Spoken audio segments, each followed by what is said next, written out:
In the last video, we have seen the differences in the functions and the change taken place when we refer to a different value of the variable, and that means the rate at which it changes over a large gap and also over a small gap in the first order equation.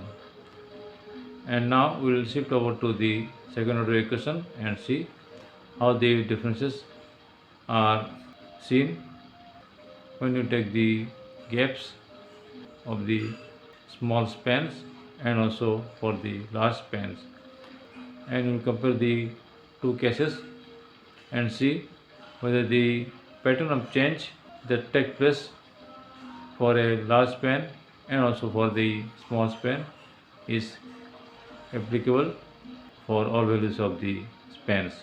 That means for the large span and also for the small spans. If it does not match, then we will see the problem and the reason behind that, and we derive a formula according to which the rate of change of the function would be defined. So let's take and go over to a new formula of the function, that is the second order equation of the function, and let's see how it behaves and the new formula for the rate of change of the function, taking in account the basic way of the calculations in which it should be done. So let's go to the board and start to explain. Let's make the function a square function of the second order function of the variable. So let it be ax square.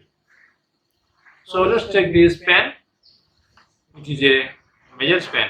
So let's take x1 to be equal to 3 and x2 to be equal to a value with a major change, let's say 5.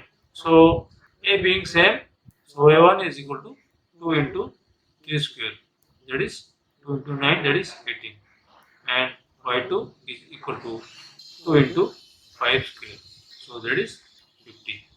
Delta y is equal to 32 and delta x is equal to 2. So delta y by delta x is equal to 16. Let's write down delta y by delta x to be equal to 16. Let's take another span between two values of variables. Now let's take x3 to be equal to 8 and x4 10. y3 is equal to a x3 square, that is equal to 2 into 8 square, that is 2 into 64, that is equal to 128. y4 is equal to 2 into 10 square, that is equal to 200. Delta y by delta x is, that is equal to 200 minus 128 divided by delta x is equal to 10 minus 8, that is equal to 72 by 2. So that is equal to 36. Now it is different from the previous case. In the previous case, the value of delta y by delta x was 16. But in this case, delta y by delta x is 36. So these two are not matching. So we will see the reason for that, why they are not matching, and the proper way of calculating the variations in the function according to the variations in the variables. Let's see by algebra the proper way of calculating the rate of change of the function with respect to the change of the variable. So for the square function, let's say we want to calculate the delta y by delta x. As you saw that for the major spans of variable x, rate of change at two values are not matching. So let's see how it should be calculated and the conditions in which the formula would be same for all changes of the variable. Delta y is equal to y2 minus y1. That is equal to a x2 square minus a x1 square. And as we have said already that in the calculus the changes in the variable have to be very small. So let's take the change in the variable to be very small. So in that case x2 has to be x1 plus a very small change in the x1, that is, let's say it is delta x. So in this case y2 is equal to a into x1 plus delta x whole square. Y1 is a into x1 square. So that is equal to a taken common x1 square plus 2x1 delta x plus delta x square minus the y1, that is a x1 square. That is equal to a taken common plus x1 square and minus x1 square get cancelled. And the remaining is 2x1 into delta x plus delta x square. And for the rate of change of the function y, we have to see the change in the x, that is x2 minus x1. Delta x is equal to x2 minus x1. That is equal to x2 is x1 plus delta x and x1 is x1 plus x1 and minus x1 get cancelled. And the remaining is delta x. So delta y by delta x is delta y is a into 2x1 into delta x plus delta x square divided by delta x. That will be equal to 2x1 into delta x by delta x plus a into delta x square by delta x. That is equal to a into 2x1 into delta x by delta x plus a into the index of delta x is reduced by 1. So it is delta x, a into delta x. Since the value of delta x is tending to 0, now when delta x tends to 0, the result will be a into 2x, and in the second term it is a multiplied by delta x. Now delta x tends to 0. So the second term would be tending to 0. So it can be neglected. Final result is a into 2x. When the delta x is tending to 0, the delta y by delta x can be written as dy by dx. That is equal to 2ax. And we will see and examine whether this formula for the dy by dx is working for all changes of x at any value. So let's take the values of x and see whether the formula dy by dx would be equal to 2ax or not. Let's take various amounts of the x and see.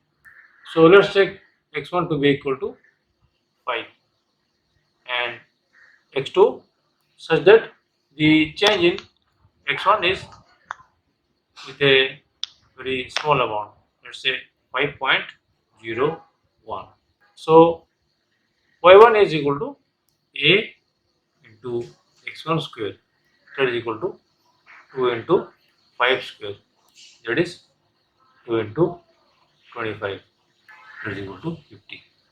And y2 is equal to 2 into 5.01 square, that is equal to 5.01 square gives us 25.1001.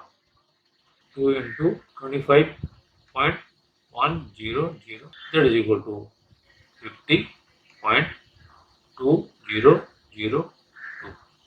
What is delta y? That is equal to 0.2002 and delta x is equal to 0.01. So what is delta y? by delta x, that can be written as dy by dx, that is equal to 0.2002 by 0.01, that is 20.02. Okay, let's write down this value dy by dx is equal to 20.02. As we had derived the formula for dy by dx or delta y by delta x to be equal to 2 into a into x, where x is the value from which we are differing, and that is 5 in this case. So 2 multiplied by a, that is again 2, multiplied by 5 gives us 4 into 5, it is 20. So that is exactly equal to the same, it is the 20 in this case in the practical example.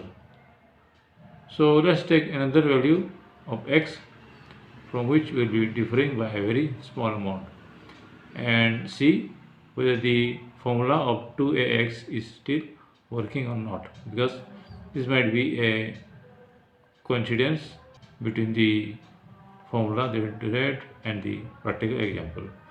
And if it comes out to be the same, to be equal to 2ax in the next example, then it will be taken to be the correct formula for the differential.